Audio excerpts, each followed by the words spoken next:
तूने मुझे प्रजा के झगड़ों से बचाया है, तूने मुझे जातियों का प्रधान ठहराया है। जिन लोगों को मैं नहीं जानता था वे मेरी सेवा करेंगे। यहाँ झगड़ों के रूप में अनुदित शब्द का अर्थ विवाद, संघर्ष है और प्रजा का उपयोग यहाँ एक विशेष समूह को संदर्भित करने के लिए किया जाता है, अर्थात शैतान की शक्तियों को जो मसीहा यीशु का विरोध करेंगे और उनके कार्य को विफल करेंगे। अर्थात तूने मुझे प्रजा के झगड़ों से बचाया है का अर्थ है कि परमेश्वर ने मसीहा यीशु को शैतान की शक्तियों के हमलों और विफलताओं से बचाया और छुड़ाया है। दोबारा कहें तो यह इस बात को संदर्भित करता है कि जब वह इस पृथ्वी पर आए तो परमेश्वर ने मसीहा यीशु को उस मुकदमे, उस झगड़े से छुड़ाया जो उनके विरोधियों ने उन्हें मारने के लिए किया था, अर्थात उन्हें क्रूस पर उनकी मृत्यु से फिर से जीवित किया।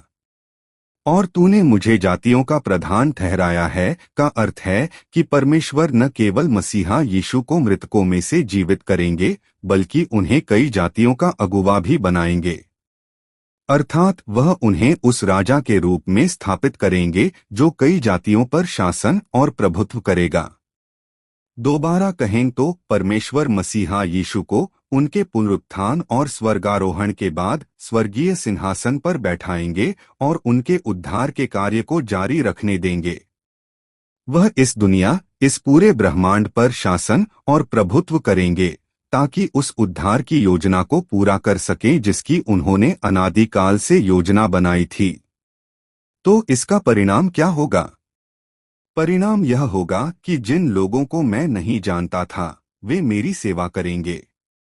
यहाँ जिन लोगों को मैं नहीं जानता था उन लोगों को संदर्भित करता है जिनका मसीहा यीशु के साथ तब तक कोई संबंध नहीं था, अर्थात अन्य जातियों को। अर्थात इस वचन का अर्थ है कि मसीहा यीशु के उद्धार के कार्य के माध्यम से कई अन्य जाति के लोग बचाए जाएंगे और जो बचाए गए हैं वे मसीहा यीशु की सेवा अपने राजा के रूप में करेंगे। नहीं, वे मसीहा यीशु को मेरे परमेश्वर के रूप में पूजेंगे, स्तुति करेंगे और ऊंचा करेंगे। यदि आप अधिक जानना चाहते हैं तो कृपया सदस्यता लें।